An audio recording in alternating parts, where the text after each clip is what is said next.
My name's Alistair O'Neill. I'm Professor of Fashion at Central St Martin's. I'm here today at the Alexander McQueen Archive in London. It's my great honour to be able to show you some of the incredible things that are housed here. I'd like to talk about deconstructing tailoring. And for this theme, I've selected Deliverance, the collection from Spring/Summer 2004. Deliverance was based on one of McQueen's favourite films, They Shoot Horses, Don't They, from 1969, directed by Sidney Pollack.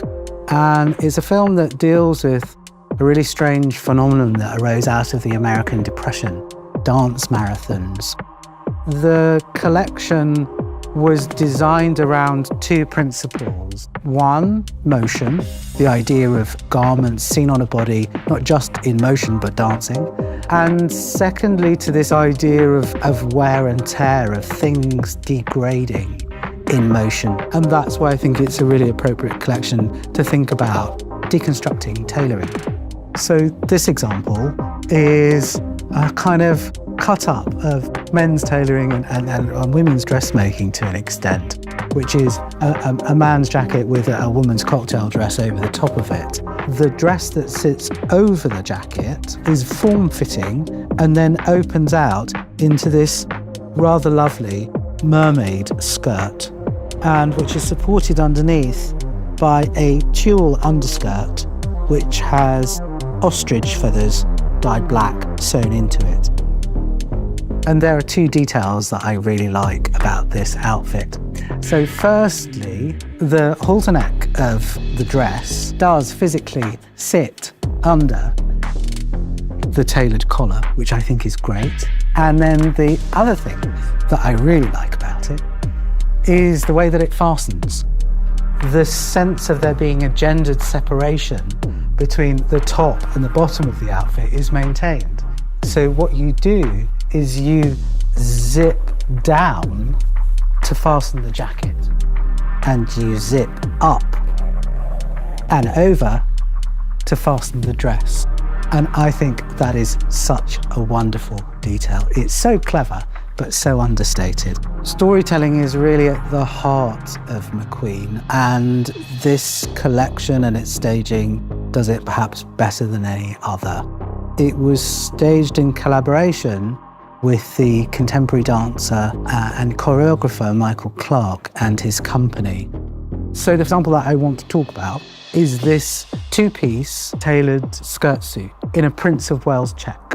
What's significant about this suit and what I want to talk about is it has these organza inlay panels set into it in the jacket and also in the skirt. So it looks from afar as if the suit is in a moment of disintegrating, that it's actually coming apart in the here and now. We also get a really, really lovely sense to this cut collar and lapel. The shape of the jacket is based on an English draped suit style, which was popular in the 1930s for men and infiltrated into women's tailoring too. Another feature of this jacket is it has a covered front fastening, which we can see here, and it also continues at the sleeve. The skirt has a really interesting shape. So if you were to just take on board the Prince of Wales check panels and assemble it, you'd actually get a pencil skirt and then open it out to create a triangular shape, rather like a godet. And Prince of Wales check continues to be used by McQueen today. It was most recently seen in Sean McGirr's Banshee collection, and I've got a feeling that we'll be seeing more of it in collections to come. The collection stays true to the historical period of the 1930s. So he was using a lot of fabrics that are associated to the era, so sweatshirt, jersey, cotton madras, denim, patchwork, but also some tailored fabrics too. And this skirt is a really good example of how the Prince of Wales check was used as a base fabric in order to then applique over with a floral form, firstly, and then also add patchwork to it, the train of this skirt is actually constructed from patchwork squares, which is a technique of American quilting, and is produced once again from triangular Godet inserts.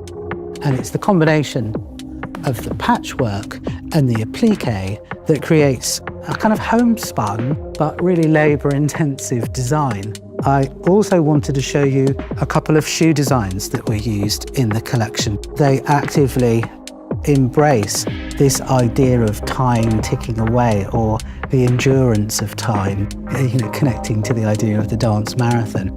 These are just wonderful details that rarely get seen in the film of a fashion show, or indeed the experience of seeing it at the venue. So it's really lovely to be able to show these to you.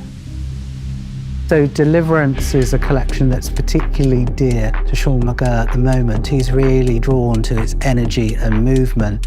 And one of the really great resources at this archive is that they have a record of all of the visual imagery that was generated for every collection. And it's exciting to understand that this archive continues to be used as an internal resource by the design studio in order to generate new ideas, but also be deferent to the established history of the brand.